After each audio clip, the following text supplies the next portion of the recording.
तो दोस्तों हम लोग बात कर रहे थे पिछले एपिसोड में भौतिक जगत पर। और भौतिक जगत की कुछ हमने अवधारणाओं की बात कर ली थी। साइंस क्या होती है और नेचर को समझने की प्रक्रिया ही साइंस है। इस पर काफ़ी देर बात कर ली थी। और हम बात कर रहे थे विज्ञान की गतिशीलता के ऊपर, जिसमें कि मैंने 4 बिंदु आपके सामने रखे थे। जिसमें पहला था सौर मंडल का विकास जो हो रहा है लगातार।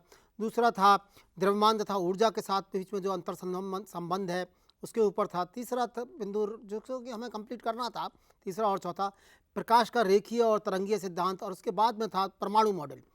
इस मैं एक बार फिर से बता दूं कि ये 4 जो मैंने बिंदु रखे हैं, ये खाली 4 ही बिंदु सिर्फ उदाहरण के तौर पर रखे हैं।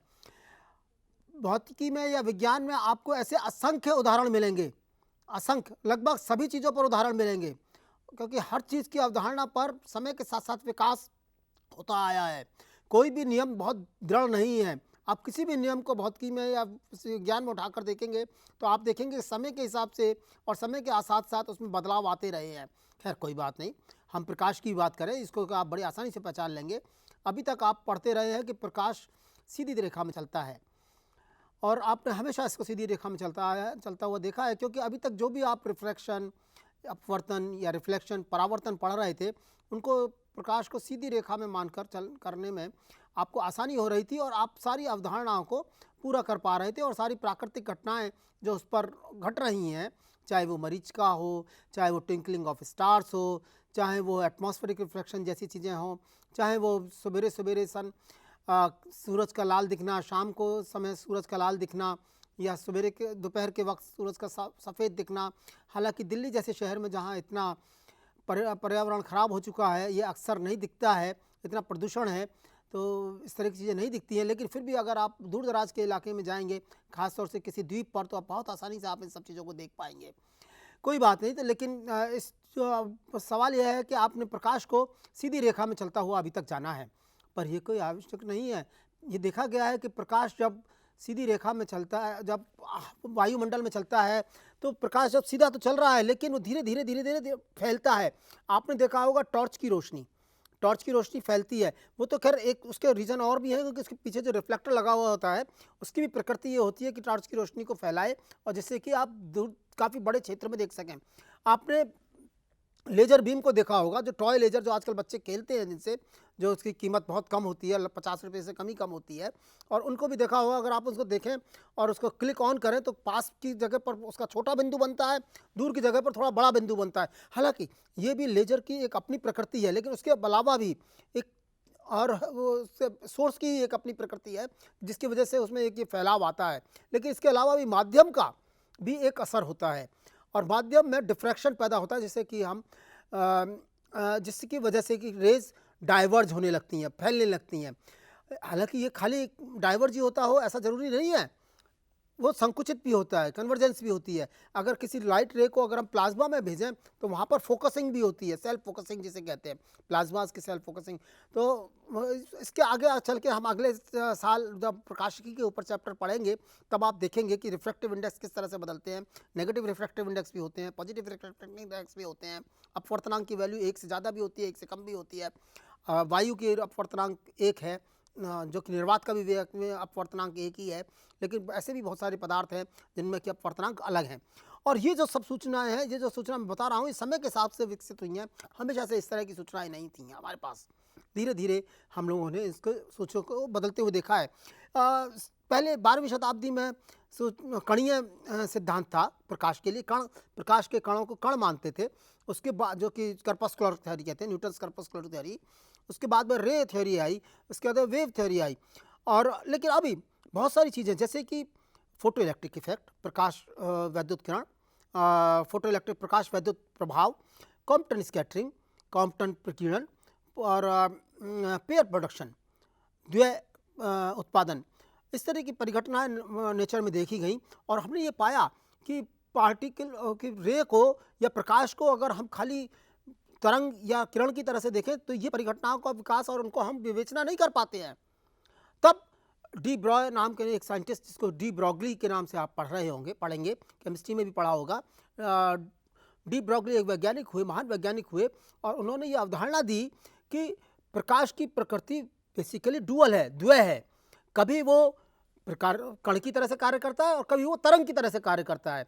तो जब प्रकाश को तरंग की तरह से लेते हैं तब हम परिघटनाएं जैसे कि इंटरफेरेंस, अध्यारोपण और विवर्तन, डिफ्रैक्शन तथा प्रकीर्णन और पोलराइजेशन, ये तीन घटनाओं को हम एक्सप्लेन कर पाते हैं। लेकिन जैसे कि मैंने अभी थोड़ी देर पहले बताया, फिर से बता रहा हूँ कि photo electric effect, compact scattering और पेयर प्रोडक्शन को हम जब वहाँ पर तरंग की तरह से लेते हैं या किरण की तरह से प्रकाश को माने तो हम एक्सप्लेन नहीं कर पाते हैं। तब उसके लिए हमें प्रकाश को एक कण मानना पड़ता है, फोटोन मानना पड़ता है, और तब हम इन photoelectric effect, compact scattering और पेयर प्रोडक्शन को एक्सप्लेन कर पाते हैं, उनकी विवेचना कर पाते हैं। तो अभी भी इसीलिए वहाँ पर प्रकाश की प्रकृति को हाइपोथेसिस है, अभी द्वय प्रकृति कहा जाता है, उसके बारे में कोई सेट नियम नहीं है। हम अभी जहाँ अपनी स्वसुविधानुसार किसी प्रकृति की परिघटना को समझाने के लिए हम उसको कभी प्रकाश की तरंग मानते हैं और कभी हम उसको कण मानते हैं, पार्टिकल मानते हैं। तो ये सब चीज़ें समय के साथ साथ समझ विकसित हो रही है और इसमें और समझ विकसित होना बाकी है, क्योंकि अभी भी ये किसी नियम की तरह से नहीं देखा जाता है, खाली एक हाइपोथेसिस की तरह से देखा जाता है। इसके बाद में एक दूसरा उदाहरण मैं एक और लेना चाहूँगा, परमाणु का मॉडल। थॉमसन का मॉडल था, उससे पहले डाल्टन का मॉडल था, बहुत सारे मॉडल थे। आपने कक्षा 10 में सारे कुछ मॉडल्स पढ़े हैं। थॉमसन का मॉडल कहता था कि सब परमाणु जो है, परमाणु के अंदर जो कण हैं वो तरबूज की तरह से हैं। तरबूज को अगर काटिए तो तरबूज के अंदर जैसे अगर आप बीच में से काटें तो देखेंगे कि बीज कहीं कहीं पड़े होते हैं, कहीं कहीं बीज अवस्थित होते हैं। तो ये माना गया कि भाई ये परमाणु के अंदर तो ये मालूम था कि परमाणु के अंदर कुछ आवेश है, आवेश है, चार्ज है, इलेक्ट्रिक चार्ज है, विद्युत आवेश है। पूरी तरह से अगर परमाणु को देखा जाए तो उसमें कोई आवेश नहीं है, लेकिन उसके अंदर इनका एक विलयन है और वो फैले हुए हैं, उनका संयोजन है। धनात्मक चार्ज, धनात्मक आवेश और ऋणात्मक आवेश का एक संयोजन है। ये एक्सपेरिमेंटली देखा गया था, माना गया था। तो ये थॉमसन साहब एक थे, उन्होंने ये मॉडल दिया था कि उसमें पॉजिटिव चार्ज जो है वो जैसे तरबूज के अंदर बीज पड़े होते हैं और उसके चारों तरफ लाल रंग का एक समूह होता है और उस तरह से इलेक्ट्रॉन चार्ज होता है। तो ये थॉमसन का मॉडल काफ़ी दिनों चला। फिर 1912 के आसपास एक बड़े वैज्ञानिक और थे, रदरफोर्ड, लॉर्ड रदरफोर्ड। दोस्तों, ये लॉर्ड रदरफोर्ड एक बहुत महान वैज्ञानिक थे और महान शिक्षक भी थे, एक बहुत महान शिक्षक थे। उनके एक स्टूडेंट थे नील बोर, और उनके एक बहुत सारी कहानियाँ आप पढ़ेंगे आगे चलकर। आपको मैं उम्मीद करता हूँ कि आप खाली सिर्फ किताबों, सिर्फ जो विषय की किताबें हैं उन्हीं पर जोर ना दे करके, इसके अलावा इन महान वैज्ञानिकों के बारे में जो सूचनाएं हैं, उन सूचनाओं को भी बारे में, उनकी लाइफ हिस्ट्री के बारे में भी कुछ पढ़ेंगे। आप देखेंगे कि जो कक्षा 11 की जो फिजिक्स की, जो भौतिकी की किताब है, उस किताब में बॉक्स आइटम की तरह से बहुत सारे महान वैज्ञानिकों की जीवन यात्रा के बारे में लिखा हुआ है कि उन्होंने किस तरह से इन नियमों का प्रतिपादन किया, उनकी बेसिक ज़िंदगी में किया था। और ये बहुत ज़रूरी है दोस्तों जानना, आपको इससे बहुत संवेदना मिलेगी, बहुत ज्ञान मिलेगा और बहुत प्रेरणा मिलेगी। आप जरूर जानिए, जरूर पढ़िए, जहाँ महान वैज्ञानिकों के बारे में जरूर पढ़िए। मुझे पूरी उम्मीद है कि आपने स्टीफन हॉकिंग जैसे वैज्ञानिकों को पढ़ा होगा, सब पढ़ा होगा और जाना होगा। आप इनके बारे में, इनके जीवन व्रत को पढ़िए, इन्होंने किस तरह से कार्य शुरू किए। खैर कोई बात नहीं, मैं थॉमसन से थोड़ा आगे बढ़ता हूँ। तो 1912 में जब रदरफोर्ड के दो स्टूडेंट्स थे, गीगर एंड बुलर, उन दोनों ने मिलकर के एक एक्सपेरिमेंट किया, जिस एक्सपेरिमेंट के बारे में आज या आज से अगले वाले आने वाले अध्याय में बताऊँगा, एपिसोड में बताऊँगा विस्तार से। उन्होंने एक मॉडल विकसित किया जिन्होंने ये बताया कि सब जो धनात्मक आवेश है, जो धनात्मक आवेश है नाभिक परमाणु का, क्योंकि ये तो पहले से मालूम था कि परमाणु के अंदर धनात्मक और ऋणात्मक दोनों तरह के आवेश हैं। जो धनात्मक आवेश है वो सेंटर में रखा हुआ है। उन्होंने एक्सपेरिमेंट किए, गीगर और मुलर ने एक्सपेरिमेंट किया, वो सेंटर में रखा हुआ है और उसके चारों तरफ इलेक्ट्रॉन्स हैं, और जो कि इलेक्ट्रॉन्स वहाँ पर स्थित है।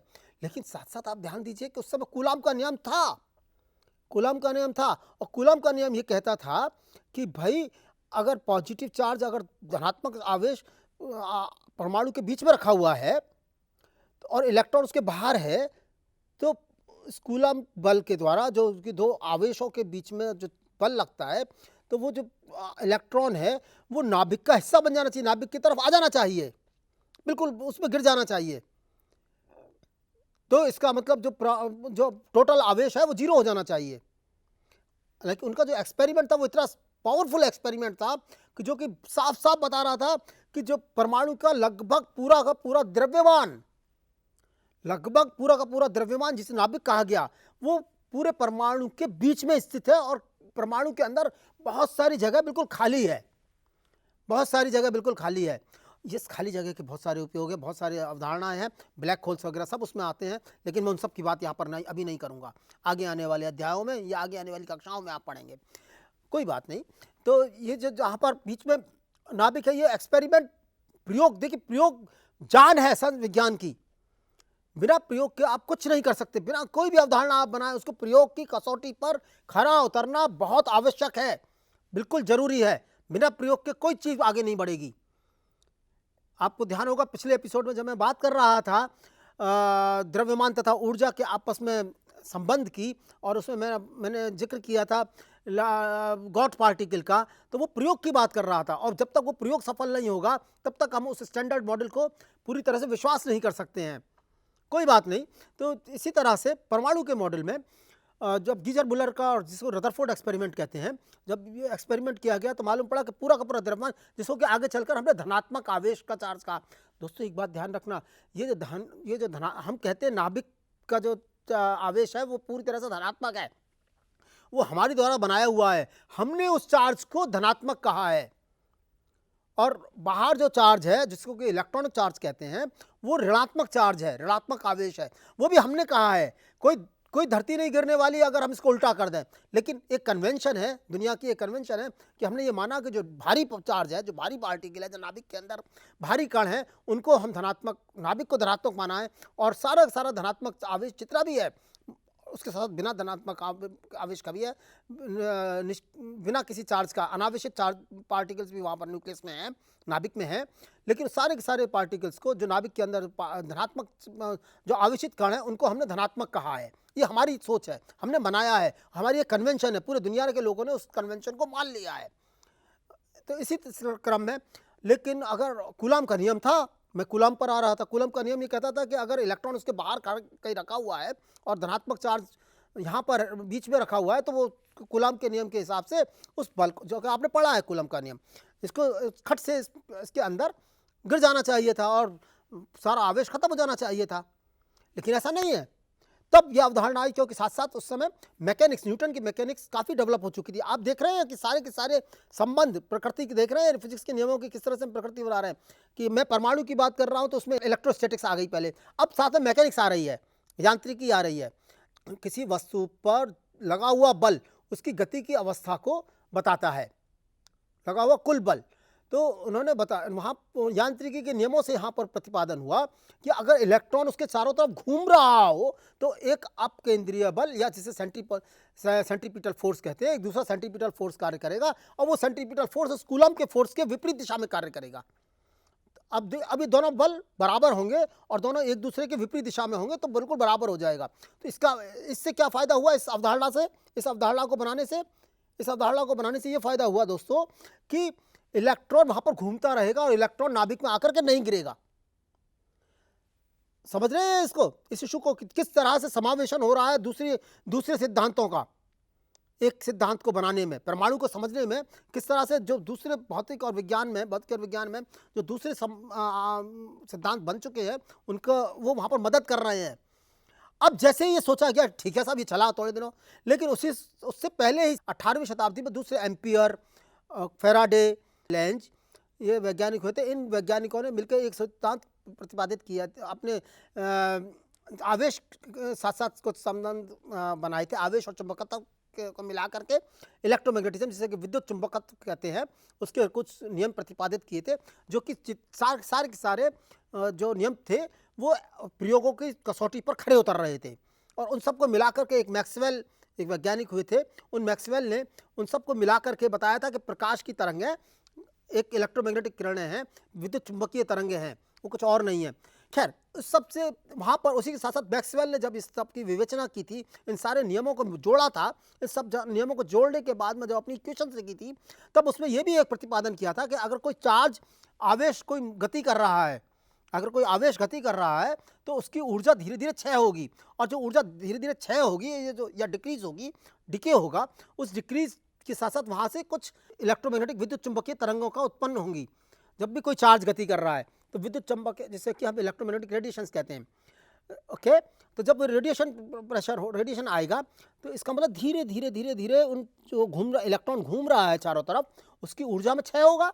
जब ऊर्जा में क्षय होगा तो पहले जिस कक्षा में गति कर रहा था वो कक्षा बदलेगी। कक्षा जब बदलेगी तो वो धीरे धीरे धीरे धीरे धीरे आकर के थोड़ी देर के बाद वो फिर से नाभिक में मिल जाना चाहिए। समस्या हो गई उत्पन्न, हुई ना। तो रदरफोर्ड के मॉडल को लोगों ने कहा कि अरे भाई ये तो ठीक नहीं है। हालांकि एक्सपेरिमेंटली बहुत पावरफुल था, जो कि बार बार बता रहा था कि सारा का सारा चार्ज जो जितना द्रव्यमान है नाभिक का, वो सब नाभिक के केंद्र में स्थित है, और जो ऋणात्मक चार्ज है, ऋणात्मक आवेश है, वो उसके चारों तरफ है, चारों तरफ फैला हुआ है। ये प्रक्रिया थॉमसन के मॉडल से बिल्कुल अलग थी। थॉमसन के मॉडल में बहुत सारी जगह चार्ज को बताया गया था, धनात्मक आवेश को तरबूज के बीजों की तरह से कई हिस्सों में विभक्त होता हुआ दिखाया गया था। जबकि रदरफोर्ड के एक्सपेरिमेंट ने, देखिए एक्सपेरिमेंटल वेरिफिकेशन, जो एक्सपेरिमेंटल जो प्रयोग है, प्रयोग से जो रिजल्ट निकल के आ रहे हैं, उनकी जो महारत है उस पर आप अविश्वास नहीं कर सकते। उनको आपको मानना ही होगा, उनकी कसौटी पर आपकी अवधारणा को आना ही होगा। आप नियम वही बनेगा जो कि प्रयोग की कसौटी पर खरा उतरेगा। अब इसके बाद में क्या हुआ, उनके एक स्टूडेंट थे नील बोर, जिनका नाम मैंने पहले लिया, सब जानते हैं हम। वो एक अलग कहानी है कि उनमें उनके बीच में किस तरह के संबंध थे, वो मैं उसको यहाँ पर जिक्र नहीं करना चाहता हूँ दोस्तों। मेरे आपसे उम्मीद करता हूँ कि आप पढ़ें, उसको खुद पढ़ें। और मैंने हालांकि वो कहानी खुद स्मिथसोनियन इंस्टीट्यूट में पढ़ी है, इसलिए मैं पूरे, और आजकल व्हाट्सएप पर भी मैं देख रहा हूँ कि बहुत सारे लोग उस कहानी को एक दूसरे को भेज रहे हैं। इन सब ICT पर काफ़ी है, फेसबुक पर भी आती है काफ़ी दफ़ा वो कहानी। आप पढ़ें, मैं और किसी भी किताब से पढ़ें, आप गूगल करेंगे तो उसमें भी आपको मिल जाएगा the relationship between Niels Bohr and Rutherford, आपको मिल जाएगा। खैर, तो बोर को पूरा भरोसा था कि जो रदरफोर्ड का जो एक्सपेरिमेंट है वो पूरी तरह से सही है, उसमें गलती नहीं हो सकती, रदरफोर्ड कभी गलत नहीं हो सकते।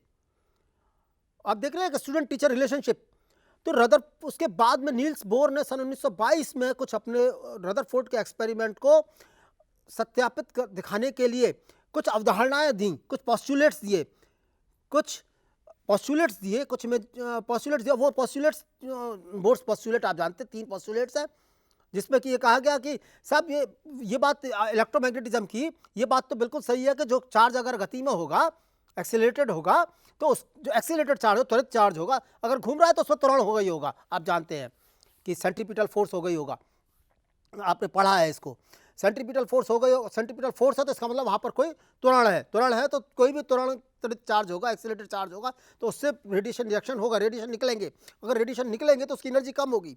तो बोर ने वहाँ पर यह कहा दोस्तों बहुत ही स्ट्रांगली कि परमाणु में ये बात लागू नहीं होती, परमाणु में जो इलेक्ट्रॉन घूम रहे हैं वहां पर ये बात लागू नहीं होती, और वो जो स्टेट्स हैं वो स्टेशनरी हैं, वहां पर इलेक्ट्रॉन अपनी ऊर्जा का क्षय नहीं कर रहा है, चारों तरफ घूम तो जरूर रहा है, मगर इलेक्ट्रोमैग्नेटिज्म का जो अवधारणा है कि त्वरित चार्ज, त्वरित आवेश अपनी ऊर्जा का क्षय करेंगे, वो इस केस में लागू नहीं होती। और स्टेबल स्टेट्स, स्टेबल ऑर्बिट्स का वहां पर कॉन्सेप्ट दिया।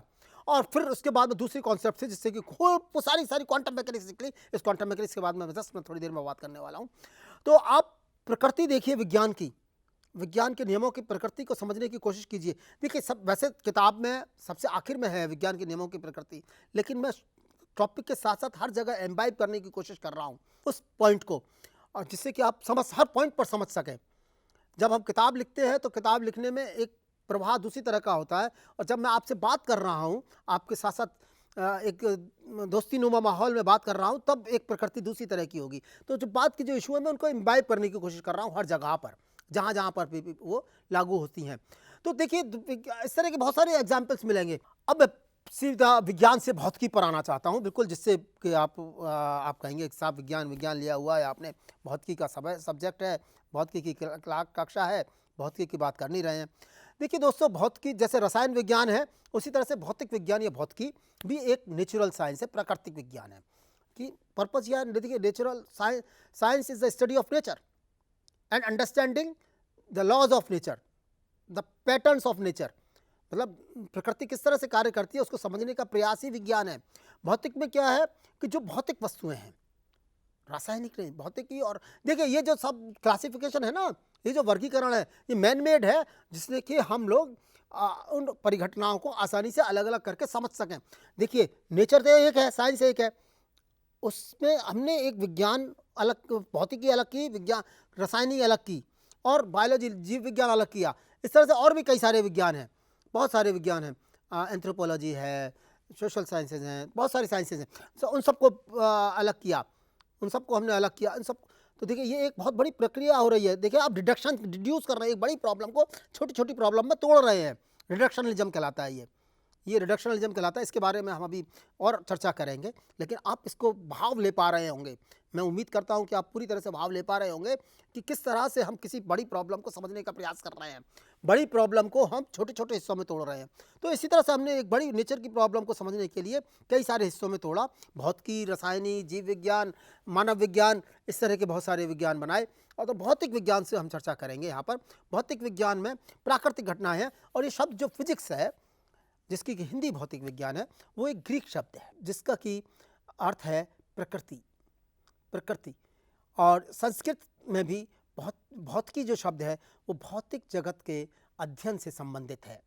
तो इसलिए भौतिकी, अब मैं ये कह सकता हूँ, अब मैं ये स्टेटमेंट दे सकता हूँ इतने सबके डिस्कशन के बाद, ये सब चर्चा के बाद, कि भौतिकी प्रकृति और प्राकृतिक घटनाओं का अध्ययन है, जो नेचुरल फिनोमिना है उनका अध्ययन है।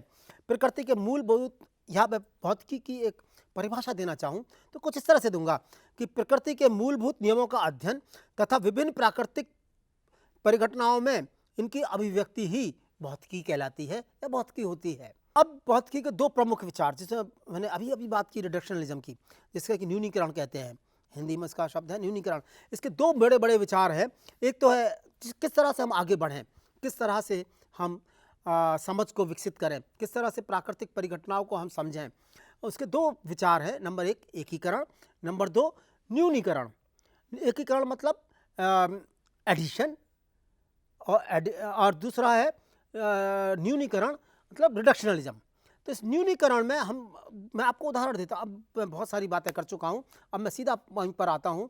एकीकरण में हम किस तरह की चीज़ों को पढ़ते हैं। देखिए, न्यूटन ने सेब को गिरते हुए देखा,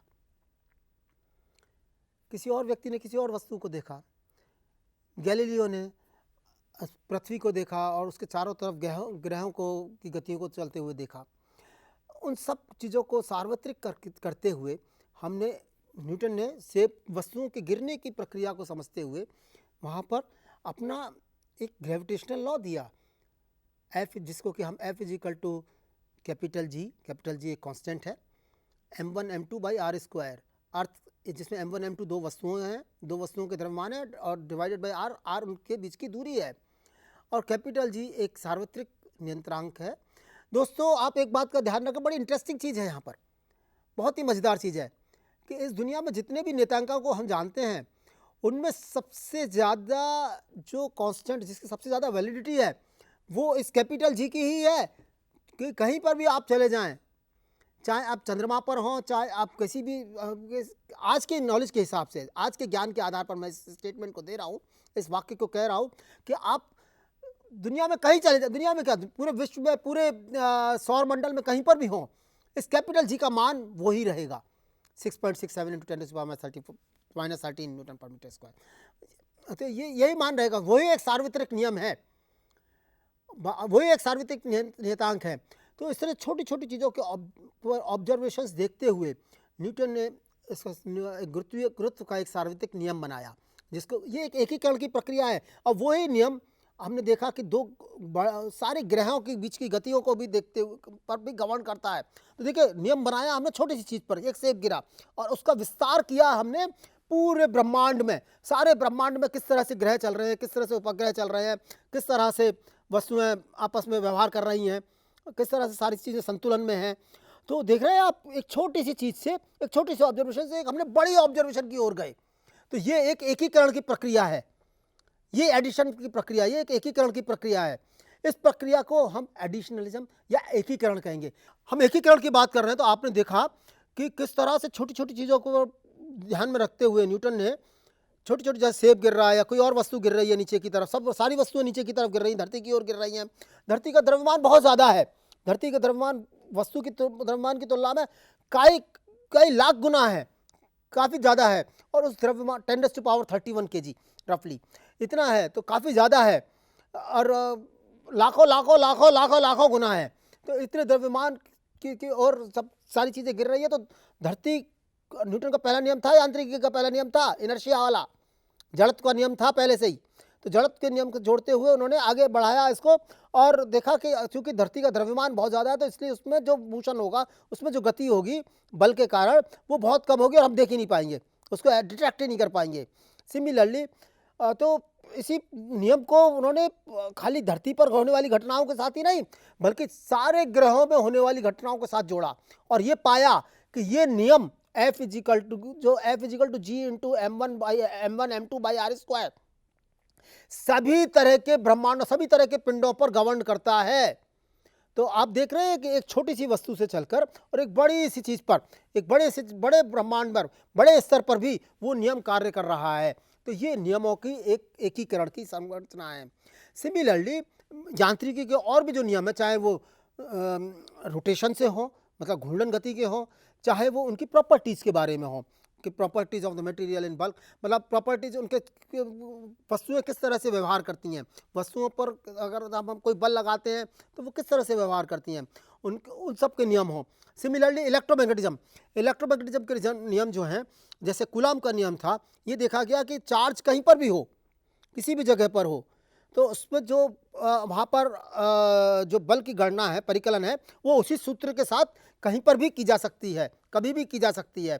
मैग्नेटिज्म, अब इलेक्ट्रॉन अगर घूम रहा या कोई चार्ज पार्टिकल गति में है, करंट की फॉर्म में है, कोई करंट है, तो उसके साथ साथ एक एसोसिएटेड मैग्नेटिज्म होता है, मैग्नेटिक फील्ड होता है। इस मैग्नेटिक फील्ड को जो अवधारणा है वो हर जगह पर उसी तरह से अवधारणा पाई गई। तो आपने देखा इस तरह ये सब एकीकरण के उदाहरण हैं, सिद्धांतों के एकीकरण के उदाहरण है। और इस सब में आप पाएंगे कि छोटी छोटी चीज़ों, छोटी छोटी ऑब्जर्वेशन से बड़ी चीज़ों पर गए और बड़ी चीज़ों को हमने उनके बारे में भविष्यवाणी कर ली। जी दोस्तों, तो इस अध्याय में मैंने एकीकरण की बात कर ली। अब अगले एपिसोड में मैं आपसे रिडक्शनलिज्म की बात करूंगा, न्यूनीकरण की, नियमों का न्यूनीकरण कैसे होता है, विचार कैसे बनते हैं भौतिकी के। और इस अध्याय में आप देख रहे होंगे कि मैं बैठा हुआ ही आपसे पढ़ा रहा हूँ, और फिजिक्स वाला आदमी कैसे बैठा हुआ पढ़ा सकता है, आपका सोचना बिल्कुल सही है। मैं कोई सूत्र नहीं बोलने वाला, कोई कैलकुलेशन नहीं करने वाला इस अध्याय में। इस अध्याय में मेरा उद्देश्य है कि आपके मन में भौतिकी के विषय के बारे में एक उत्तेजना पैदा करूँ, एक उसकी परिसर के बारे में आपको रेंज आपको मालूम पड़े कि वहाँ पर कितना रेंज है, कितना स्कोप है फिजिक्स का, और इस सब के बारे में एक कौतूहल आपके दिमाग में पैदा हो। तो दोस्तों, आज के अध्याय में, आज के एपिसोड में इतना ही, और अगले एपिसोड में मिलेंगे जहाँ पर कि हम दूसरी चीज़ें करेंगे। नमस्कार।